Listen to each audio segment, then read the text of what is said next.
According to some, rugby is a sport where two teams try to score points by carrying an oval ball across a particular line or kicking it over and between an H-shaped set of posts. Some say it's a hooligan's game played by gentlemen, but for many, it is so much more than that. Rugby doesn't discriminate, doesn't judge, doesn't exclude. It unites, breaks barriers, and is played all over the world by men, women, boys, and girls, including in one place that certainly isn't a traditional rugby hub, like New Zealand or Ireland or even South Africa. It is Los Angeles, where the good game is changing lives.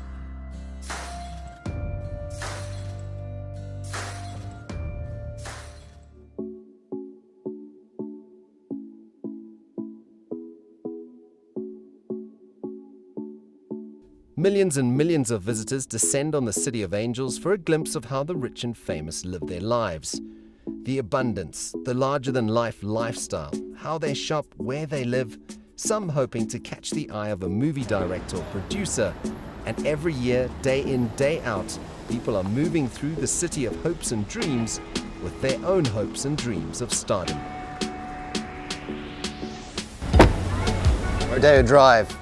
It is the epicenter of luxury shopping in Beverly Hills and one of the most famous streets in the world.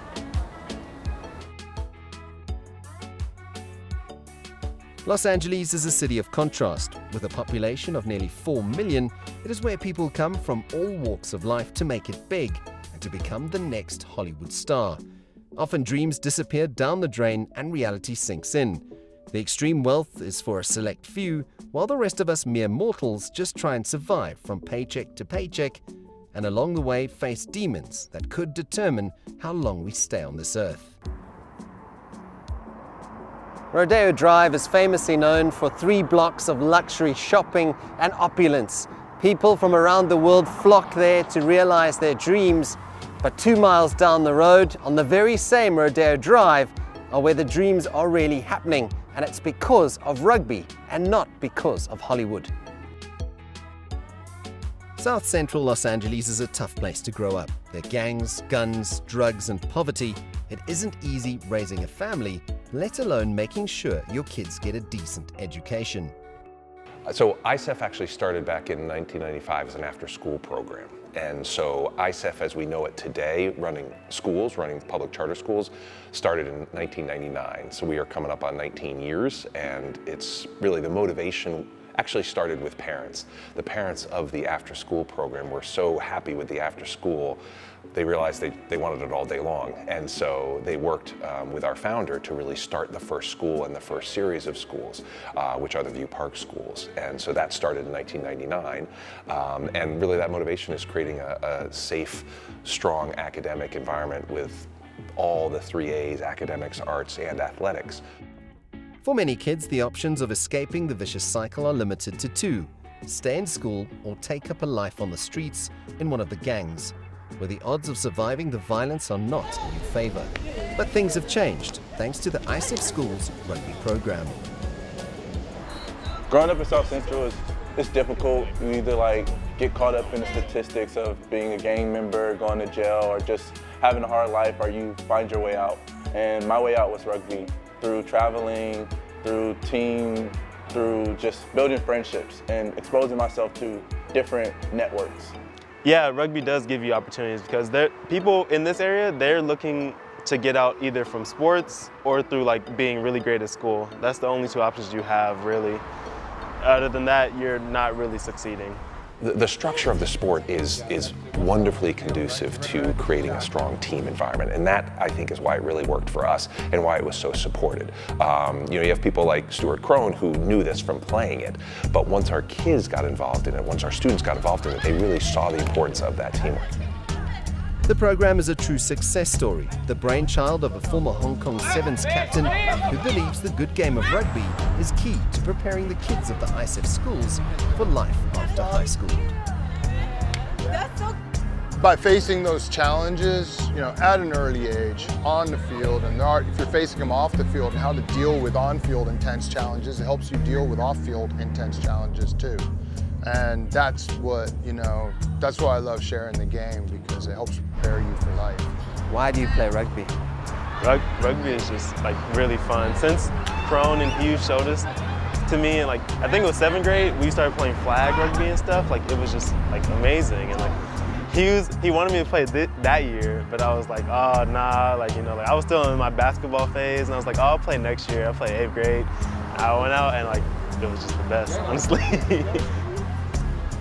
The energy and positive vibes that I get from rugby, because you'll go out, play a full game, 80 minutes, and get hit or do hitting, and after that you're able to get up and walk away with a smile and like shake the opposing team's hand and walk away like, okay, this was a great game I played. I made some great plays. I got to play against some great people and got to do it alongside teammates that are kind of like my brothers. Do you watch the games? Are you there, pitch side, watching these rugby games? I shout a lot. I know the parents might think I'm crazy, but yeah. Yes, I do. Because you know, my daughter plays also Denicia. She's at Berkley now, and she's and she's part of the women rugby. She's actually been instrumental in teaching the other kids more about rugby because of the fact that she was taught so well here by the coaches. Because she knew the game. She was not just playing the game, but she was taught the rules of the game. She was on the sideline doing all those things because she has spent as many years. And I know Jabari did the same because they are great leaders where they are now because of rugby. And I really, really appreciate that. Walk around like this. The rugby lessons take place largely in the classroom under the close guidance of Youth Development Officer David Hughes, who's been involved in the program for 16 years. And has incorporated YouTube to explore and learn more about the game in a way that engages the students. While Lisa Finnegan made the trip from the Emerald Isle to be a part of the rugby program, where she has made a home for herself.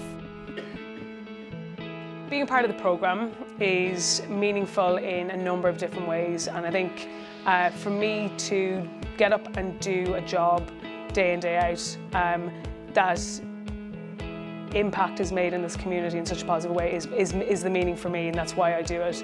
It's, you know, that you're making an impact, a positive impact in a community that's needed. And I think there's skilled people all around the world in jobs that are not needed, and this is a demographic of the world that's socially deprived. It's, you know, it's gang infested, and there's a lot of drugs, and I think highly skilled people are needed with enthusiasm to come and to upskill others in the community and inspire and motivate them to do the right thing and the best thing. I think the main pull for the programme is the leadership aspect and the character building component. A lot of students feel like they're a pretty special group when they're part of the programme, and I think the opportunities to internationally travel to improve academics is a massive thing for the students, and I think they feel part of a team, and it certainly helps working with Stuart and David. They've got great relationships with the students, and it's pretty easy to work with them both. Although most of the lessons are offered within the confines of the four walls of the classroom, the other lessons take place on the field and not necessarily in Los Angeles. China, Fiji, France, South Africa, Japan and England are just some of the countries the students have visited, with Tanzania next on the list. So I've been to Japan when I was in 10th grade, Brazil when I was in 11th grade, and Fiji for my senior year of high school. Favorite place? I'd probably say Japan. I really loved it. It was really peaceful and nice and clean, and just a different environment. I feel like Brazil and Fiji, they're different as well, but like there was a lot of ways for me to relate to them, to South Central LA where I'm from, but Japan was just like really different. For those first 3 trips, I was the youngest on that trip, and like it's just a great experience, like getting to meet all those new people, to see the culture, and it's very different from America actually. Like I think a lot of us were starstruck about like those people there. Fiji was my favorite place to travel, just because of like being out in the islands. They didn't have much resources that we had back home, and just being near fresh water and just people who are proud of their culture and not afraid to like express it and share it with outsiders or people who are just visiting. It's changed my life a lot because I was able to go on like one of the many international trips that we've had. I went to Fiji kind of like last year, and that was like really such an eye-opening experience. Like the colors, the people, everybody was so nice and so generous, and I was like, it made me realize like how I really want to travel the world. and stuff. So rugby has opened my eyes to just be brave and just, you know, be more optimistic. There's actually a process that they go through to sort of evaluate obviously their grades are important, but it's also their citizenship, obviously their abilities on the field is a factor, although to be clear, there are many qualified athletes who can go. But given that it's up to a 2-week trip in a foreign country, there are inevitably going to be opportunities for students to have choices that they alone can make. And we want to make sure that we understand and help students make the right choices every time.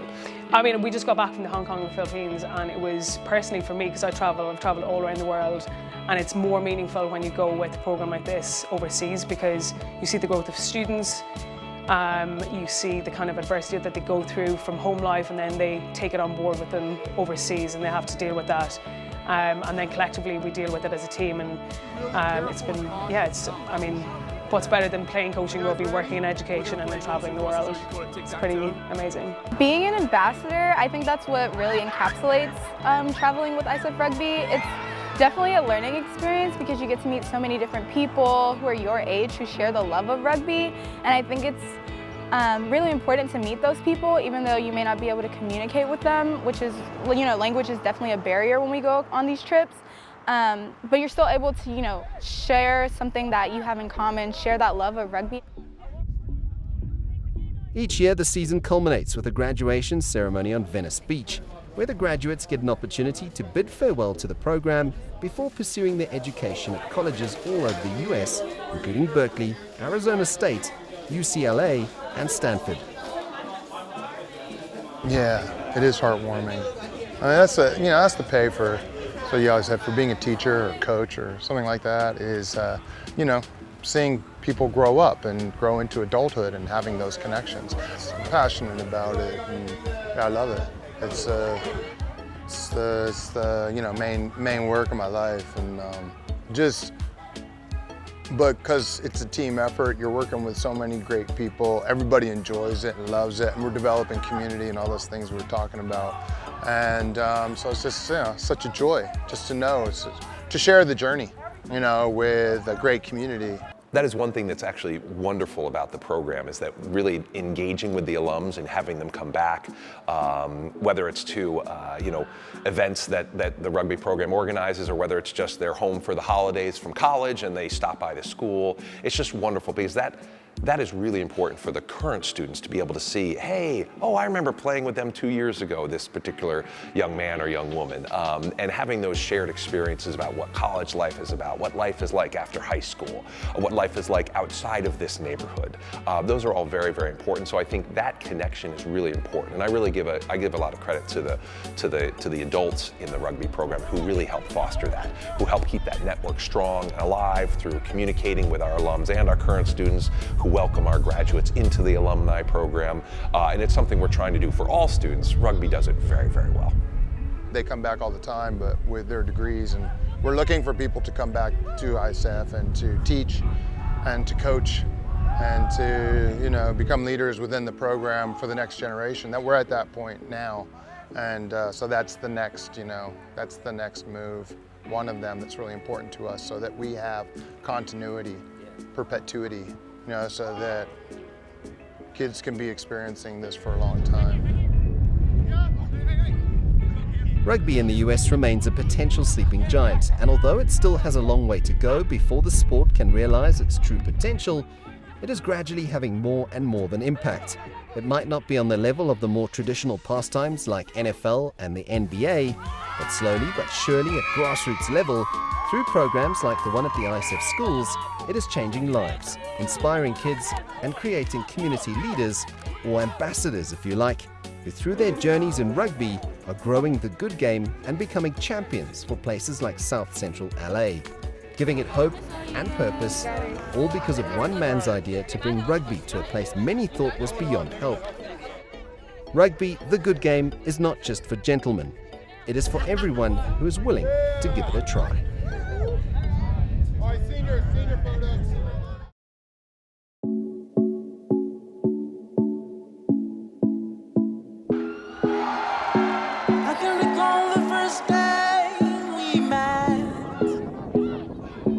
Faded blue jeans and a Nike walking alone.